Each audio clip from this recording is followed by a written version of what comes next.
क्या होगा, सारी दुनिया।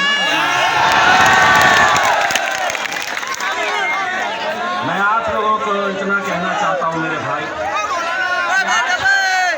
अगर हमसे लोग ये कहते हैं कि ये यहाँ पर क्यों आए हैं, आप बार बार ये सुनते होंगे, बार बार ये सवाल उठता है कि ये आए हैं, मजलिस आई है, तो इसका फायदा भाजपा को मिलने वाला है। तो सुनो,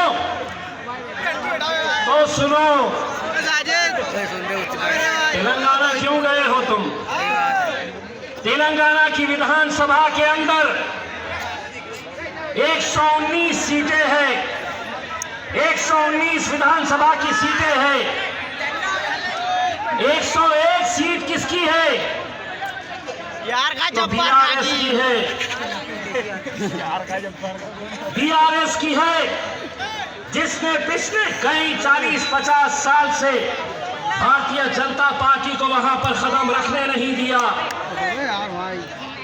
वहां पर आज 119 सीटों के ऊपर भाजपा क्या करने जा रही है? कांग्रेस 119 सीटों के ऊपर पूरा लड़ने जा रही है। पिछले इलेक्शन में कांग्रेस के कितने सीटें हैं? 119 में से 1, 2, 3, 4, 5 सीटें हैं, लेकिन अब जा रहे हैं 119 सीटों के ऊपर लड़ने के लिए। मोदी जी और अमित शाह हैदराबाद में घूम ले रहे हैं। मैं उनको दरखास्त करता हूं, आपके जरिए पूरा हिंदुस्तान है, जाओ वहां पर, हैदराबाद छोड़ दो, वहां पर तुम्हारे पप्पा बैठे हैं।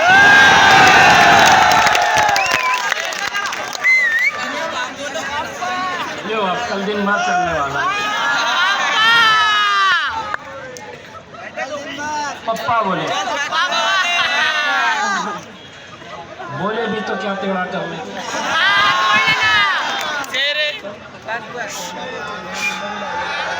शेरों को क्या तोड़े जाता?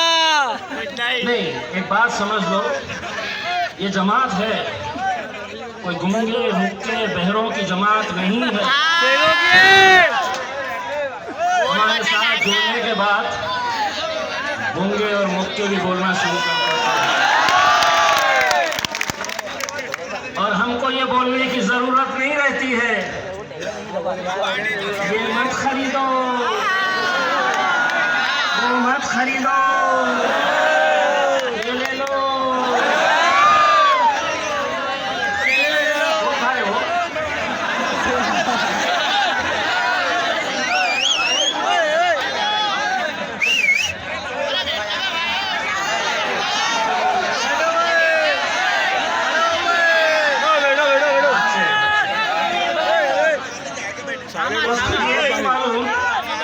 कि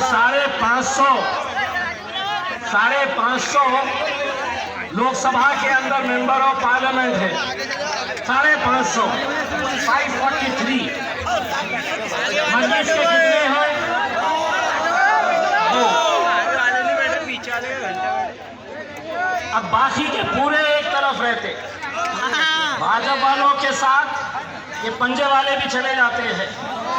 जब असद भाई बोलने के लिए खड़े रहते, असद भाई इतने सालों तक अकेले रहते, अकेले भिड़े पड़े रहते थे।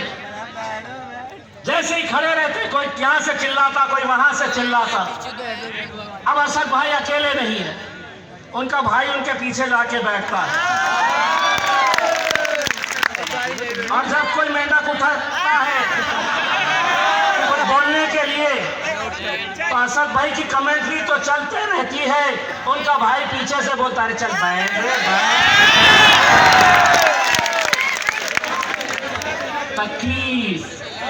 तकलीफ इसी बात की है, भाजपा वालों को तकलीफ इसी बात की है कि हम 300 है, वो 2 है,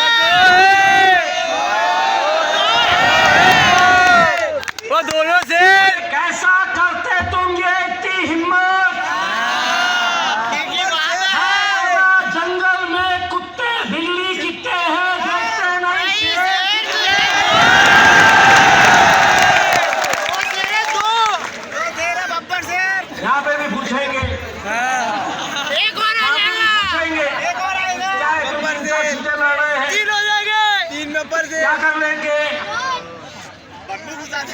यहाँ पे अगर आपके मंशा साहब जीत कर भी आ गए तो क्या कर लेंगे? बहुत कुछ कर लेंगे। बोला जो पिछले कई सालों से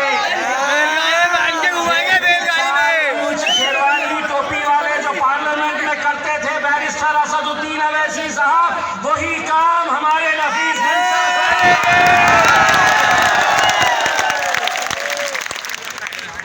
आज हमको ये कहा जाता है कि नहीं मजलिस दूर रहो, मजलिस से दूर रहो, क्योंकि फिरका परस्त जमात है, जातिवादी जमात है, बब्बू तेरा मेरा रिश्ता कट्टर है। अरे तुम अगर हमारे साथ इंसाफ करते तो हम क्यों आते यहाँ? तुम अगर हमारा हक हमें देते तो हम क्यों आते? लेकिन एक बात मैं कहना चाहता हूं, अगर हमको फिरका परस्त कहते हैं तो हाँ मैं फिरका परस्त हूं। अगर मैं फलस्तीन के छोटे छोटे बच्चों की हत्या देखकर अगर खामोश हूं, अगर उनके लिए आवाज नहीं उठा रहा हूं, तो क्या फायदे की वो जिंदगी? मैं फलस्तीन के हक में बोल रहा हूं तो हाँ मैं फिरका परस्त हूं।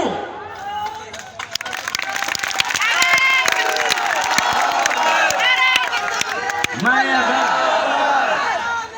अगर मेरे भाई अखलाक और पहलू खान और न जाने कितने ऐसे नौजवान जिनको छोटी छोटी बातों के ऊपर दुनिया से रुखसत कर दिया गया, कत्लेआम कर दिया गया,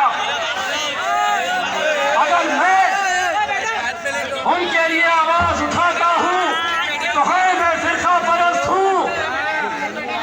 अगर मैं दलितों के ऊपर हो रहे अत्याचार के खिलाफ आवाज उठाता हूं तो हाँ मैं फिरका परस्त हूं। अगर मैं किसानों की आत्महत्या इनके लिए आवाज उठाता हूं तो मैं फिरका परस्त हूं। लेकिन मेरे भाइयों, बार बार तुमसे यही कहा जाएगा, वोट इनको देंगे तो भाजपा आ जाएगी, मजलिस आई है तो भाजपा जीतेगी। अरे मजलिस 230 में से महज 4 सीट के ऊपर इलेक्शन लड़ रही। अगर तुम 10 सीटों के ऊपर अगर मुसलमानों को नुमाइंदगी देते तो हम वादा करते थे कि हम नहीं आते, क्योंकि हमारी आवाज वहां तक पहुंचाने वाला कोई ना कोई तो रहता। लेकिन दोस्तों, अगर जब ये कहे आपसे कि मजलिस आई है तो इसका फायदा होगा, भाजपा जीतेगी, तो उनको तुम्हारे बेटे तुम्हारे भाई इम्तियाज जलील का उदाहरण देना। पिछले 20 साल से वहां पर शिवसेना का सांसद चुनकर आता है, 20 साल से लगातार। मुसलमान किसको टिकट देता, किसको वोट देता वहां पर? तो कांग्रेस को देता था। बब्बू आई कभी शरद पवार की राष्ट्रवादी कांग्रेस को देता था, शिवसेना और भाजपा को कभी नहीं दिया और ना इंशाल्लाह कभी आगे देगा। लेकिन 20 सालों तक जब तुम्हारा वोट जाया जा रहा था, जीत का शिवसेना आ रही थी, तब मजलिस मैदान में उतरी और मजलिस ने तय किया कि अब हम इलेक्शन लड़ेंगे। मुसलमानों नहीं इम्तियाज खड़ा है, अब शिवसेना तो बड़ी आसानी से जीतेगी, भाजपा बड़ी आसानी से जीतेगी। नतीजा ये हुआ, हमने अपनी आवाम से सिर्फ इतना कहा, अगर 20 सालों तक तुम्हारा वोट जाया जा रहा है तो एक मर्तबा एक मुट्ठी बन जाओ, एक ताकत बन जाओ।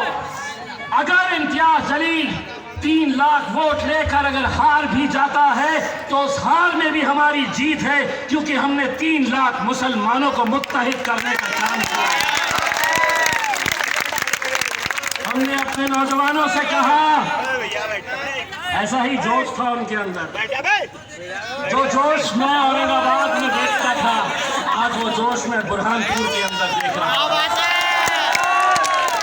मैंने अपनी आवाम से कहा, एक झटका लगा तो सही, अल्हम्दुलिल्लाह ऐसा झटका लगाए कि 20 साल की शिवसेना के झंडे को उखाड़े और मजलिस के झंडे को वहां पर गाड़े। कुछ नहीं करना है, इलेक्शन कितने दिन बचे हैं, बहुत ज्यादा हुल्लड़बाजी करने की जरूरत नहीं है। घर पे बैठ जाओ। नफीस साहब, 3 तारीख के दिन मध्य प्रदेश के फिजा के अंदर हम पतंग भी इंशाल्लाह उड़ते हुए देखेंगे।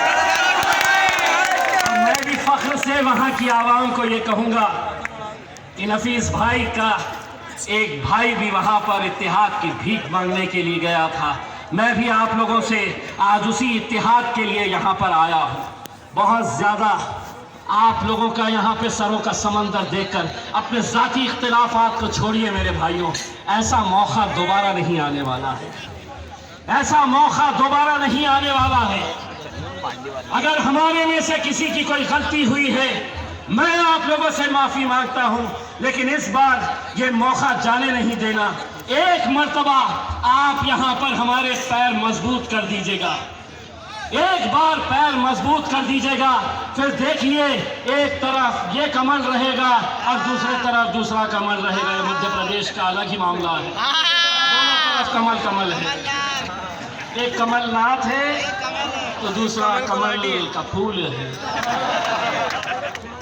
ये सीट एक मर्तबा आ गई तो उनको भी समझ में आएगा कि 100 सोनार की इसको बोलते हैं। बस आप लोग, मैं नौजवानों से, अब दिन में चलेगी बाप। आप अगर ये सीट अगर आप तोहफे में देते हैं तो मैं असद साहब से इल्तिजा करूंगा कि असद साहब अब मध्य प्रदेश की जिम्मेदारी इम्तियाज